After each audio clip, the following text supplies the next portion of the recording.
제가 봉독해 드립니다. 여호와께서 말씀하신 대로 사라를 돌보셨고 여호와께서 말씀하신 대로 사라에게 행하셨으므로 사라가 임신하고 하나님이 말씀하신 시기가 되어 노년에 아브라함에게 아들을 낳으니 아브라함이 그에게 태어난 아들 곧 사라가 자기에게 낳은 아들을 이름하여 이삭이라 하였고 그 아들 이삭이 난 지 8일 만에 그가 하나님이 명령하신 대로 할례를 행하였더라. 아브라함이 그의 아들 이삭이 그에게 태어날 때 백세라. 사라가 이르되 하나님이 나를 웃게 하시니 듣는 자가 다 나와 함께 웃으리로다. 또 이르되 사라가 자식들을 젖먹이겠다고 누가 아브라함에게 말하였으리요마는 아브라함의 노경에 내가 아들을 낳았도다 아니라. 아멘.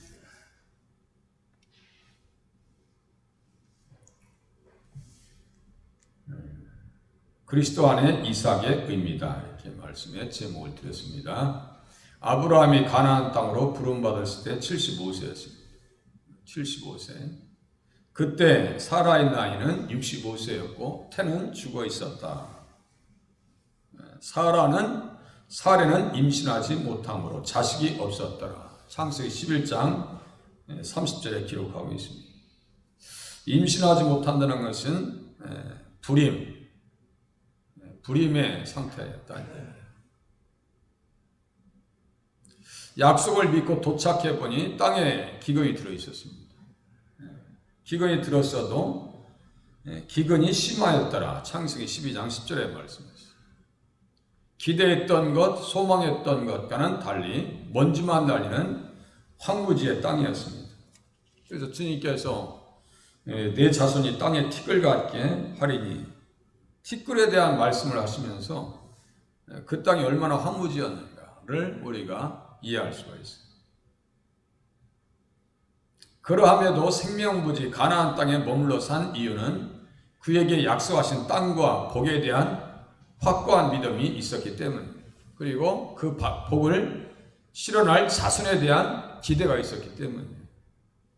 그러니까 아브라함과 믿음을 통해서 예수님과 연결되어지고 이삭을 통해서 혈통적으로 예수님과 연결됩니다. 그러니까 항상 예수님 중심으로 성경을 보지 아니하면 성경이 이렇게 흩어진다.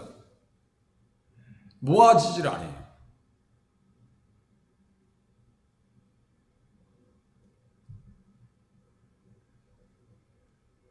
확고한 믿음 때문이었다. 그 자손을 통해서 오실 그리스도를 보았던 신앙이 이삭을 얻고 보게 되는 축복을 경험하게 됩니다.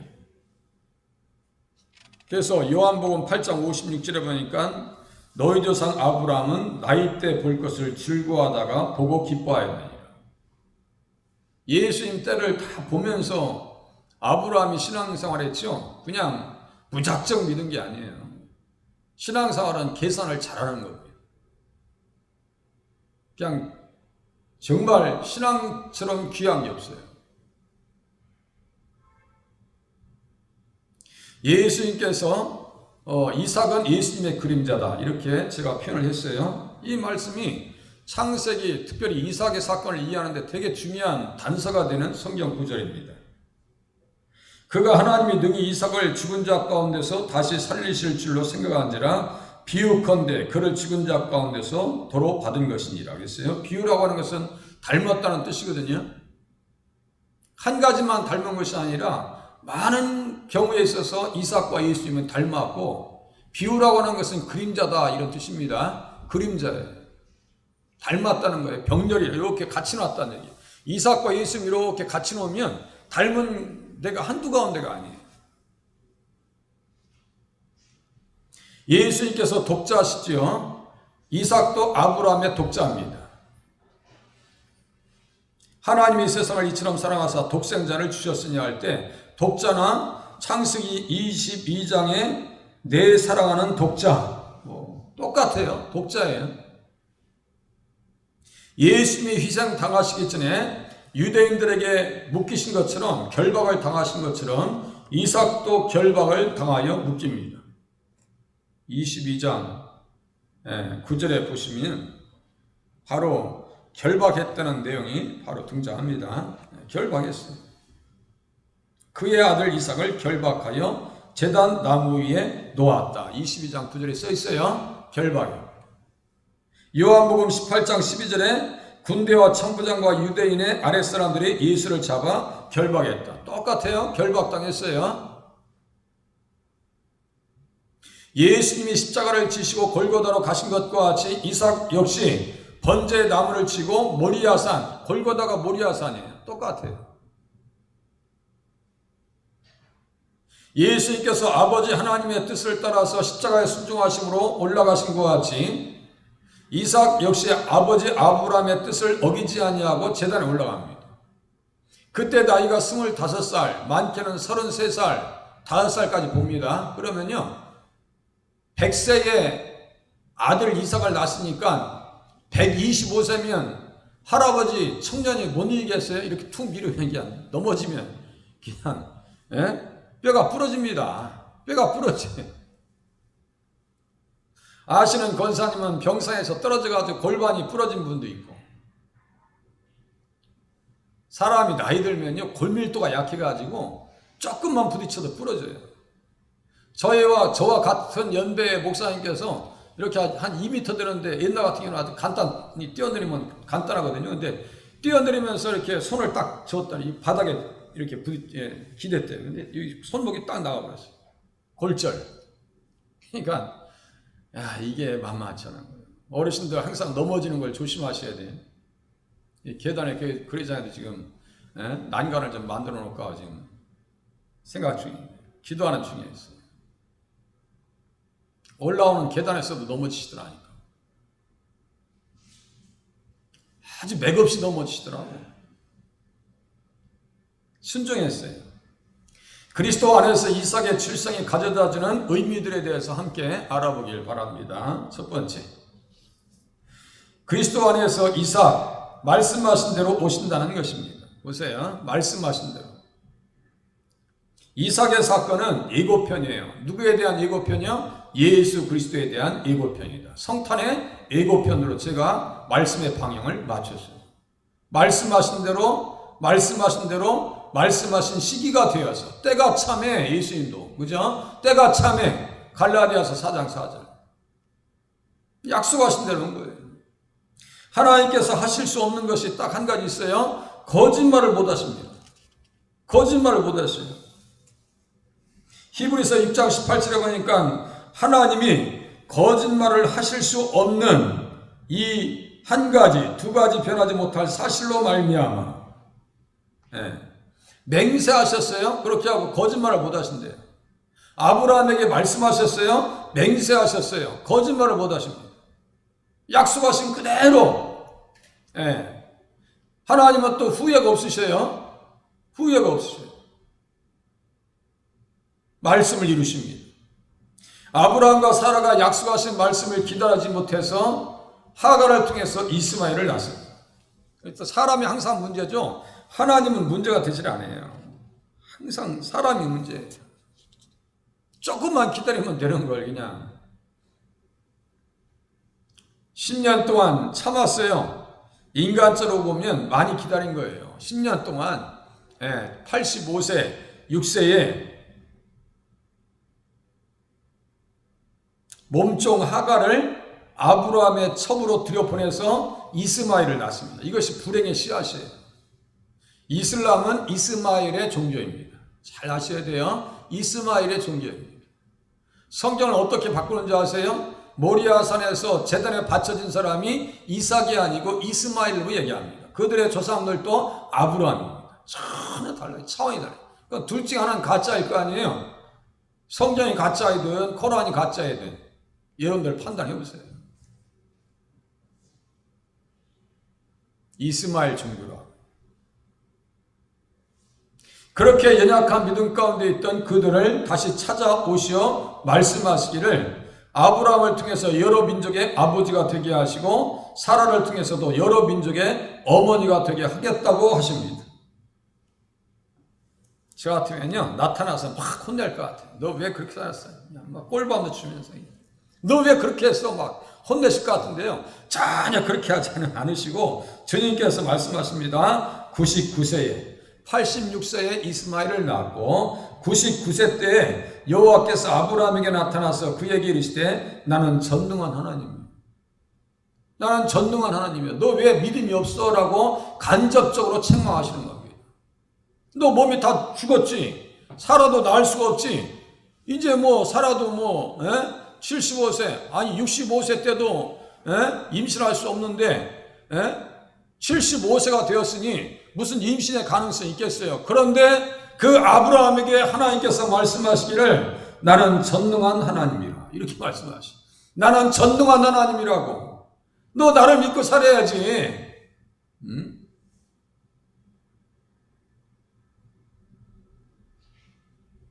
우리 주일학교에 오는 하우미가 우리 이진성 권사님 잘 들으시네요. 가나의 포도잔치에서 왜 마리아에게 예수님께서 여자야 라고 얘기한 것에 대해서 이야기하니까 어린아이가 답을 줘요. 이제 하나님과 의 관계이기 때문에 하나님께서 여자라고 부르신 거라고 얘기해요. 제가 그 말 듣고 깜짝 놀랐어요. 야, 그 정도로 성경을 알고 배웠다라고 하면 이 아이들을 잘 키워야 되겠다. 안 그래요? 권사님 잘 생각하시고 신앙생활 잘. 아이들 믿음으로 잘 키우는 게 큰 복입니다. 믿음만 제대로 가슴에 들어가잖아요. 잔소리 안 해도 애들 스스로 해요. 보세요.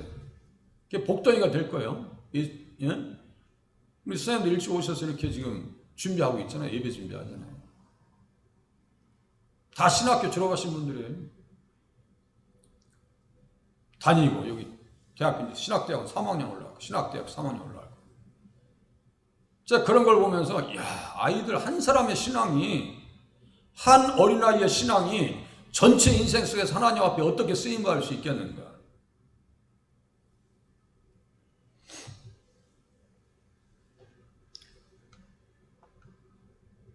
여러 민족의 아버지, 그래서 아브라함, 사라도 똑같아요. 그 말씀을 주셨을 때 아브라함이 웃습니다. 웃어요. 장막에 요리하던 사라도 아들에 대한 약속을 듣고 웃습니다. 그것이 그래서 아들의 이름이 뭐예요? 이삭에 웃는다는 뜻입니다. 웃었어. 너 웃었지? 아니에요. 웃었다니까? 아니에요. 약속하신 그때 말씀하신 대로 하나님께서 사라를 돌보셨고 행하시어 아들을 주셨습니다. 그 아들이 영원한 언약의 씨가 되었고요. 영원한 언약의 씨가 되어 예수님이죠. 이는 모세를 통해서 말씀하신 대로 그 자손을 통해 예수님께서 성탄하시겠다는 뜻이었고 말씀하신 대로 예수님께서 이 땅에 성탄하셨습니다. 이게 성탄절에 보통 이게 은혜가 아니에요. 모세를 믿었더라면 또 나를 믿었으니 이는 그가 내게 대하여 기록하였습니다. 지금 창세기는 모세가 기록해 놓은 거예요. 모세가 기록해 놓은 것은 누구를 생각하고 누굴 믿으라고요? 예수 믿으라고. 예수 믿으라는 얘기예요. 창세기에서 예수가 나와야지 아브라함만 나오면 안 된다는 거예요. 그거는요 합당한 설교가 아닙니다. 다윗 얘기할 때 다윗이 메인이 아니고 예수님이 메인이라니까요. 항상 어디든지 똑같아요. 예수님이 메인이에요. 이 사람들은 다 도구일 뿐입니다.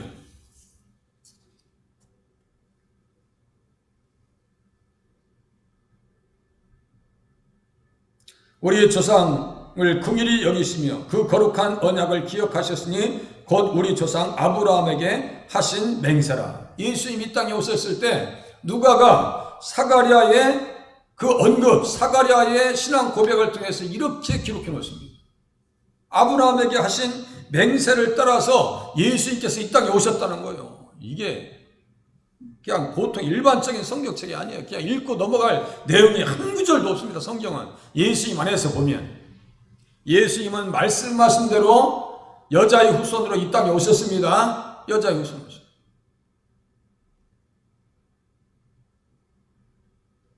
그리스도 안에서 이삭을 볼 때 말씀에 따라서 율법 아래 오신다는 것입니다. 예수님은 보세요. 아브라함이 그에게 태어난 아들 곧 사라가 자기에게 낳은 아들을 이름하여 이삭이라 하였고 그 아들 이삭이 낳은 지 8일 만에 그가 하나님이 명령하신 대로 할례를 행하였더라.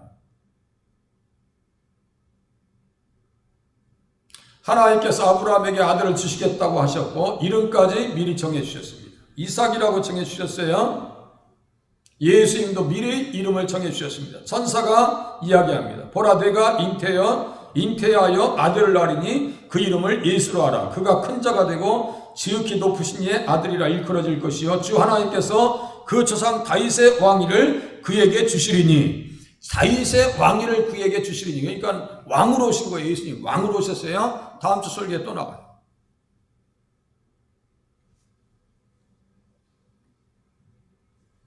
이것도 드릴 말씀이 많습니다. 소원했던 아들을 낳자 할례의 명령과 언약을 따라서 난지 8일 만에 할례를 행합니다. 예수님 육신의 아버지 요셉도 천사가 지어준 이름을 따라 예수라 이름하였습니다. 태어나신 후에 할례할 8일에 모세 율법에 따라서 요셉이 아기 예수님을 모시고 비둘기 둘로 예비하려고 예루살렘에 찾아갑니다. 그곳에 시므온이 아기 예수님을 모시고 성령의 감동함을 받아 심오한 찬양을 우리 주님께 올려드립니다. 찬양의 내용이 얼마나 깊은지 몰라요.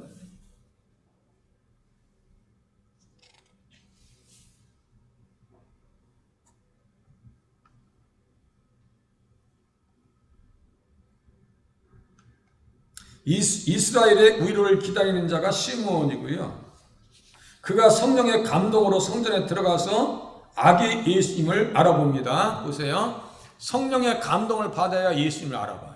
성령의 감동을 받아야 하나님 말씀을 잘 들을 수 있고 성령의 사람이 기록된 말씀을 읽을 때 은혜를 받습니다. 무슨 성경책을 무슨 교양서적 정도로 편마해서 읽으면요 아무런 유익이 안 돼요. 어떤 박사님이 이제 머리 빡빡 깎고 나와가지고 성경은 이스라엘의 역사인데 우리가 읽을 필요가 있습니까? 그러니까 그 모양이에요. 하나 인정을 못 받아요. 세상 사람들한테 인정받겠죠. 기독교인들에게는 인정받지 못합니다. 인정받지 못합니다. 시므온이 아기를 안고 하나님을 찬송하여 이르되 주제여 이제는 말씀하신 대로 정을 평안히 놓아주시는도다. 내 눈이 주의 구원을 보았습니다. 이렇게 고백해. 내 눈이 주님의 구원을 보았습니다. 이는 만민 앞에 예비하신 것입니다. 만민 앞에 예비하신 것입니다. 김동천 앞에도 예비되어진 주님이요. 이방을 비추는 빛이요 주의 백성 이스라엘의 영광이니이다. 찬양을 주님 앞에 올려드립니다. 예수님께서 이와 같이 율법 아래 오심으로 할례를 받으셨습니다. 만유의 주 왕께서 율법 아래 오신 이유는 죄 아래 심판 아래 저주 아래 있어 지옥의 심판 가운데 들어갈 자기 백성들을 구원하고자 할례의 추종자가 되셨습니다. 이게 이 내용이 되게 중요해요. 율법 아래 오셨어요. 예수님께서 율법 아래 심판 아래 오셨습니다.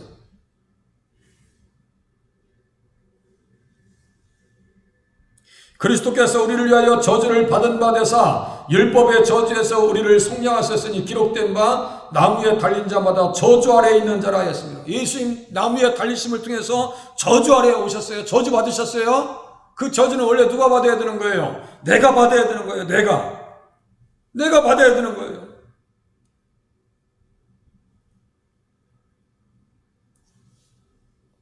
죄 아래 오셨어요. 죄 있는 자의 육신의 모양을 가지고 이 땅에 오셨습니다.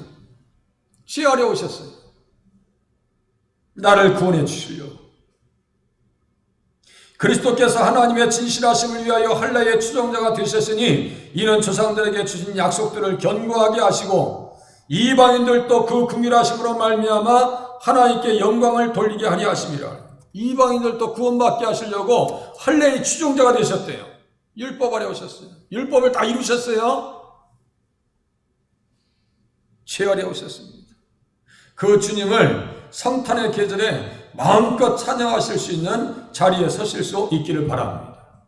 율법 아래 있는 자들을 속량하시려고 이 땅에 오신 거예요. 율법 아래 있는 자들을 속량하시려고, 구원해 주시려고. 예수님 이외에는요 탈출구가 전혀 없습니다. 예수님 이외에는 다른 이로서는 천하 인간의 구원받을 만한 이름을 우리에게 주신 일이 없대요. 그러니까 예수 외에는 구원이 없어요. 아니 백날 얘기도 안 돼. 아니 성경에 써있는데 그럼 성경을 바꾸던가. 바꿔치가. 예수 외에는 구원이 없어요. 이 믿음이 없으면요, 이 온전한 신앙생활에 대한 가능성은 희박하다. 제가 어떤 분 전도하는데요, 그런 얘기 하시더라고요. 목사님, 나는요 다른 건 다 좋은데요, 기독교만 구원이 있다는 것이 마음에 안 들어요. 다른 종교도 인정해 줘야지. 어떻게 기독교만 구원이 있다고 그래요. 네, 웃고 말았어요. 모르는데 뭐 얘기하면 뭐 할 거예요? 우리 고영분 고치려면 그런 생각 가지시면 안 돼. 기독교에는 구원이 없다고. 성경에 써있는 그대로 믿으면 돼요. 그리고 거기 인정하면 안 돼. 인정하는 그 순간 코가 끼는 거야. 인정하는 순간 코 끼는 거예요. 무슨 말씀인지 아시겠죠? 이스라엘 백성들이 그랬어요. 여로보암을 따라서 금송아지 성ge가 다 코 끼가지고 멸망한 거 아니에요, 그게? 바보 같은 인생들이. 성경이 아니라면 나도 아닌 거지. 성경이 길어하면 긴 거지. 우리 다 죄 아래 있다고 그러면 죄인인지를 깨달아야죠. 어떤 중소기업체 사장님한테 제가 예수를 얘기했더니 저한테 얘기해. 저는요, 아직까지 죄라고 하는 것은 죄 지어본 적이 한 번도 없어요. 입술에 침도 안 바르고 그래. 죄라고 하는 것은 한 번도 지어본 적이 없어요. 속으로 내가 당신은 구원받기 틀렸다니.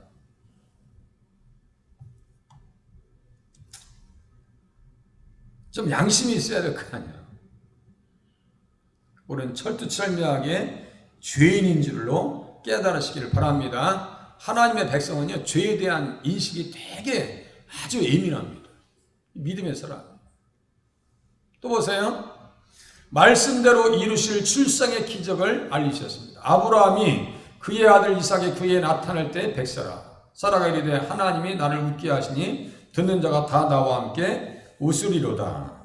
듣는 자가 다 나와 함께 웃을 것이다.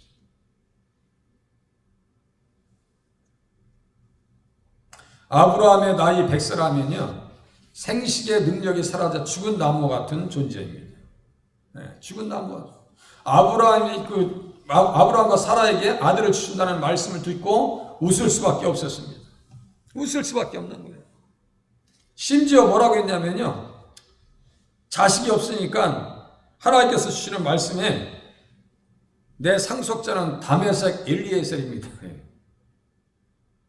주님께서 나에게 아들을 안 주셨잖아요. 이렇게 얘기합니다. 웃을 수밖에 없어요. 이삭의 출생은 그런 면에서 기적적인 일이었습니다. 그죠? 기적적인 일이었어요. 죽은 나무요. 예수님의 출생도 똑같습니다. 처녀의 몸에서 잉태한다는 것은 보통 생식법으로는 이룰 수 없는 일입니다. 그죠? 그래서 마리아도 얘기해요. 나는 남자를 알지 못하니 어찌 이 일이 있으리까? 그때 천사가 말합니다. 성령이 내게 임하시고 지극히 높으신 이의 능력이 너를 덮으시리니 이러므로 나실 바 거룩한 이는 하나님의 아들이라 일컬어지리라. 천사의 말을 들은 이후에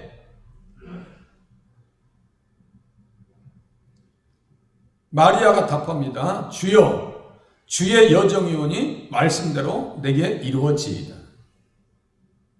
예수님과 이삭은 출생의 기적이 닮았습니다. 전혀 기대할 수 없는, 그래서 웃을 수밖에 없는. 바울은 아브라함과 사라가 약속을 의심하지 않고 믿음으로 견고해져서 하나님께 영광을 돌렸으며 약속하신 그것을 능히 이루실 줄을 확신하였다고 또 칭찬합니다. 칭찬해요. 칭찬받았습니다. 아브라함이 아들 이삭을 통해서 이 땅에 성탄하실 예수님을 믿었기에 의롭게 되어진 것입니다. 아브라함만 그렇게 된 것이 아니라 우리들도 그렇게 될 것이다. 그에게 의로 여겨졌다 기록된 것은 아브라함만 위한 것이 아니요 의로 여기심을 받을 우리도 위함이니 곧 예수 우리 주를 죽은 자 가운데서 살리신 이를 믿는 자니라. 예수는 우리가 범죄한 것 때문에 내줌이 되고 또한 우리를 의롭다 하시기 위하여 살아나셨느니라. 예수님 부활하신 것을 믿으면 나도 어떻게 된다고요? 의로하신다고요. 아브라함이 그랬던 것처럼 그래서 동일한 의의 선물을 받게 됩니다. 동일한 의의 선물을 받게 됩니다.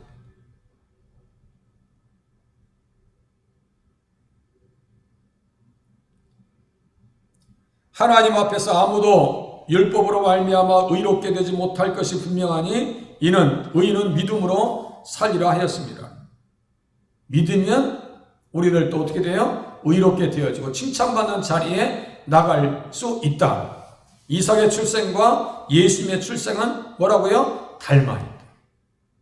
그래서 그리스도 안에서 이삭의 출생도 우리가 이해할 수 있다 이거예요. 그죠? 이삭의 출생이 기적적인 거죠. 예수님의 출생도 처녀의 몸에서 잉태하여 낳는 기적적인 일이다. 처녀의 몸에서 잉태했다는 사실은 또는 어떤 의미일까요? 원죄가 없으시다는 얘기예요. 잘 이해하세요. 원죄가 죄가 없으신 분이라고 예수님은. 마지막으로 제가 이 사람을 왜 떼어놨을까요? 지금 이거 보세요. 이 조선일보에 나왔던 옛날에 사진인데요. 이게 누구 같아요? 우리 임집사님께서는 기억하실려나? 고재봉의 그 악명 높은 고재봉이 일가족 완전히 다 뭐예요? 도끼로 다 죽였죠? 그것도 6명을 죽였는데요. 중령의 집에서 자기가 일하다가 나오면서 뭘 하나 가지고 나오다 가정부한테 걸려요. 그래서 막 가정부가 난리 부려가지고 그동안 없어진 모든 것을 이 고재봉이한테 다 덤탱이 씌웠어요. 그래서 7개월인가 살고 나옵니다. 6개월이네요. 6개월.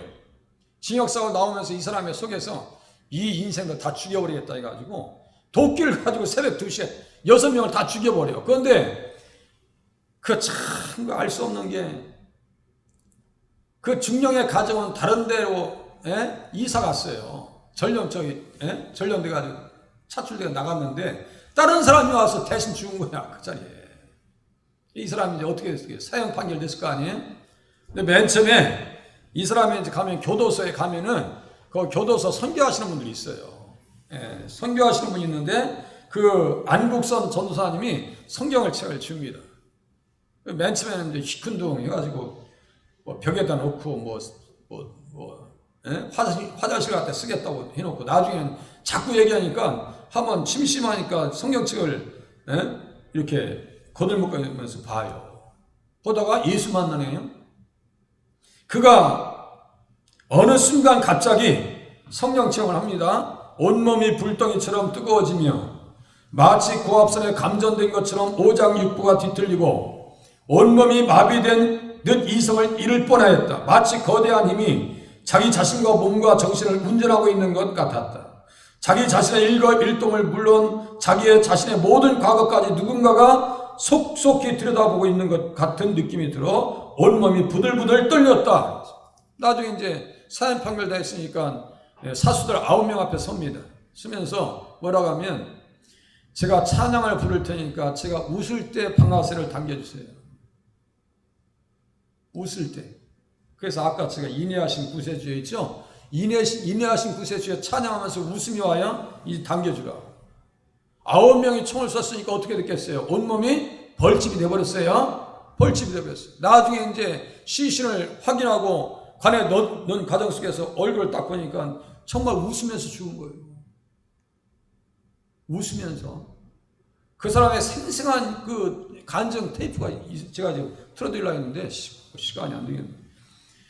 또 이르되 사라가 자식들을 전무이겠다고 누가 아브라함에게 말하였으리요마는 아브라함의 노경에 내가 아들을 낳았다 하니라. 정말 복된 일이죠. 이삭할 일이에요. 이삭할 일. 웃을 일이라고요. 아브라함의 아내 사라가 사랑스러운 아들 이삭을 전먹일 때 그 행복은 형용할 수 없는 일이었습니다. 그간 종들이 자식을 낳을 때 사라의 텅 빈 마음 구석은 날로 커져만 갔습니다. 사라가 애굽의 여종 하갈이 잉태하여 멸시할 때 아픔은 극에 달해 치료받을 수 없는 듯 했습니다. 속을 알 리 없는 아브라함의 마음이 온통 이스마엘을 향하고 있을 때 몇 년 동안요? 13년 동안. 13년 동안. 버림받은 것 같았어요. 사라의 마음. 백정이 무슨 총 맞은 것처럼, 노래도 있대. 총 맞은 것처럼. 그건 아무것도 아니에요.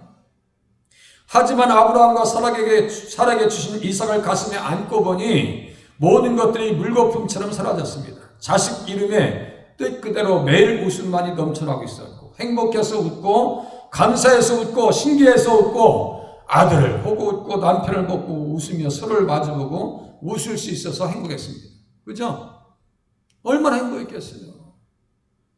손이 귀한 집안은요, 이게 참 대단하더라니까요. 아들이 귀한 집안도 이 만만치 않아요. 우리 집안은 손이 귀하지 않아가지고 뭐 그냥 그런 고민 없는 것 같은데. 아들 이삭이 건강하게 자라서 젖을 떼자 아브라함이 큰 잔치를 베풉니다.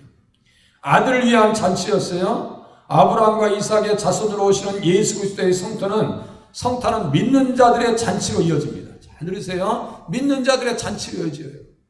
믿는 자들에게 웃음만 가득하게 될 천국 잔치로 연결됩니다. 그래서 우리들은 누구 덕을 보게 돼요? 아들 덕, 예수 그리스도의 덕을 보면서 살게 될 줄로 기대하실 수 있기를 바랍니다. 아들 덕을. 예수님 어떤 분이세요? 아브라함의 자손으로 성육신하셨습니다.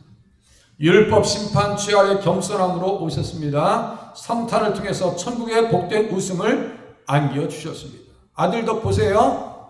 예수님 덕 보시라고요.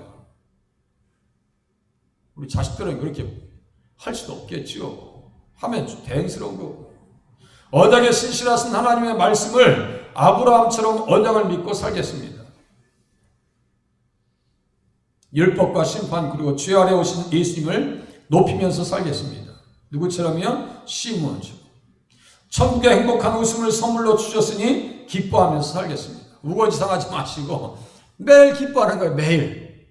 매일 기뻐할 이유가 있어요. 기도 제목 언약의 말씀을 따라 성실히 살게 하시고 하나님의 비하를 따라 겸손하게 하시고 항상 기도와 감사 기뻐하게 하시옵소서.